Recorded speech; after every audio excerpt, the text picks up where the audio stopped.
Hello, my name is Fraser2198. And I'm Sam Eaton TV. And welcome to another episode of us reacting to Assassination Classroom, episode 10. Yeah, I know what you thought I was going to say. We are only 12 episodes away from this show finishing, and Sam hasn't killed himself yet, as of yet. Anyways, let's talk about what happens in this episode. So basically, it's Professor Bitch Sensei teaching English and how the Japanese aren't really good with their R's and L's. You know, a little comedy right there. And she walks down a hallway and she gets caught in the snare trap, and it's her old sensei, her old assassination teacher, and the teacher's like, you have no right to kill Kuro sensei, you're not even that good of an assassin. And then Karasuma's there and is like, he's speaking English because that's his first initiative, it's like to speak English, and then the guy's like, no, I speak Japanese, it's fine, it's all good, bro. And then Kuro sensei comes in and is like, how about we have an assassination contest.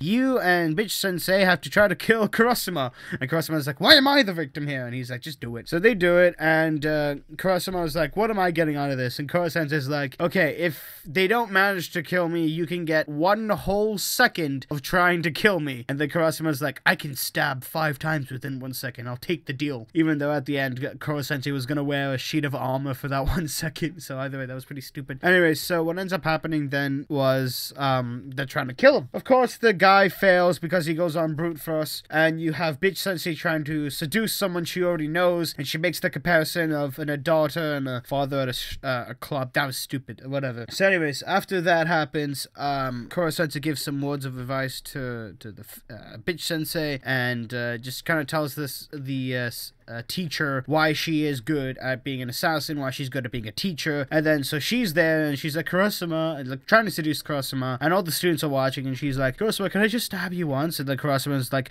okay, fine, even though in his head he's thinking, okay, I'm just gonna take the knife from her when she tries to stab me. But what ends up happening is she uses a snare trap, gets him, and then they're both on the floor, and she's trying to stab him. And then if it's like brute force, she knows that she's gonna lose, so she's like all like cutesy saying, please let me stab you. And then Kurasuma's like, you don't ask someone to be stabbed, okay? And then Kurasuma's like, ah, screw this, I'm not gonna even bother anymore. So he just lets her stab him, and then she wins, even though kind of like he just let her do it anyways. So yeah, she wins, and she's her teacher's like, you know what, you're a good assassin, you should stay here, continue teaching English, and do what you do. And she's like, yeah, yes. And then the second half of the episode is Kama, Nagisa, the AI girl, and Kuro Sensei. They all go to Hawaii to watch the new Sonic Ninja movie that was in the previous episode, so that wasn't just there for like at all. It is kind of relevant in a way. So they go to Hawaii at like Mach 20, but Kuro Sensei makes sure they go there safely. You know, he uses his tentacles to take out air resistance and the dust. So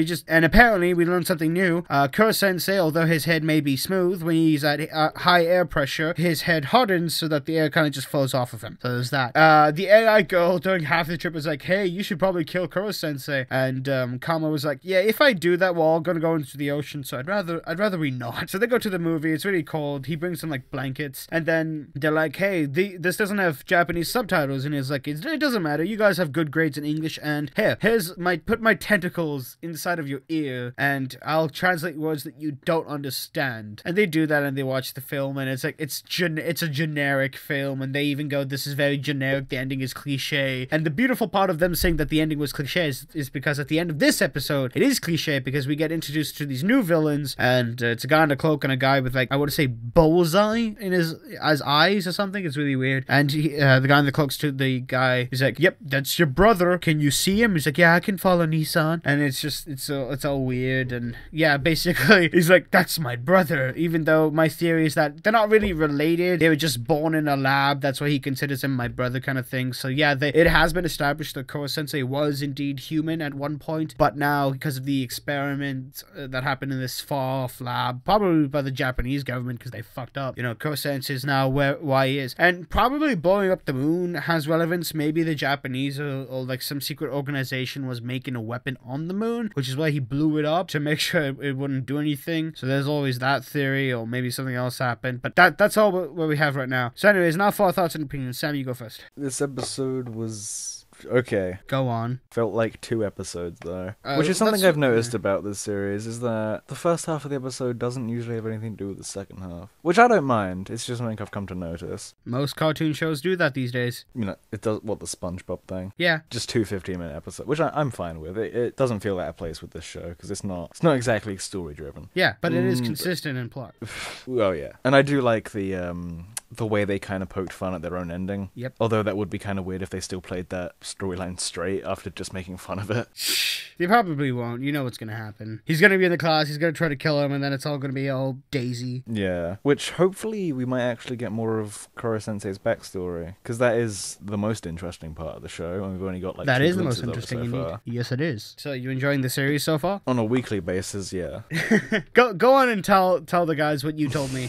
Basically, I said that if I didn't watch this weekly and that I was streaming it, so more than 1 episode a week, I wouldn't be able to finish it because eventually I'd get bored. Because that's just the way this show strikes me. Yep, that's the way that Sam sees this show. Boring. As 20 minutes of fun a week, it's fine. But as anything more than that, it's not. I would that kill great. myself. Yeah, I see what you mean. No, that's fine. Overall, I thought this episode was very enjoyable, pretty funny to see. Cringy at moments, but not too bad. Anyways, I have been Fraser2198. I've been Sam Aiden TV. Let us know in the comment section down below your thoughts and opinions about this episode of Assassination Classroom in general. If you like this video and you want to see more, subscribe to both my channel and Sam's, link in the description for his, and we shall see you in the next episode. Bye, guys. Bye.